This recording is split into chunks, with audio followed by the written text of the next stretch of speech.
మంది తమకిష్టం వచ్చినట్టు బ్రతకడానికి ఆశపడతారు, దేవుడిది సఫలం చేయలేదని వేదన పడతారు. ఎట్లా కుదురుతుంది?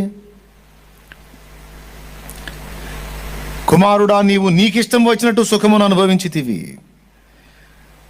లాజరు అక్కడ యాతన పడ్డాడు, అందుకే అతడు ఇక్కడ నెమ్మది పొందుతున్నాడు. నీకిష్టం వచ్చినట్టు బతికిన నువ్వేమో అగ్నిలో యాతన పడుతున్నావు అన్నాడు అబ్రహాం. దేవునికి స్తోత్రం.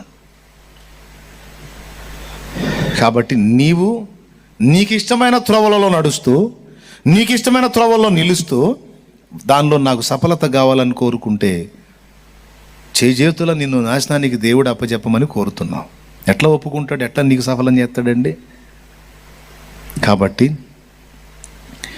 నా చిత్తమిదిగో ఇది, నీ ఇష్టముగా చేయు, నా ఇష్టమిక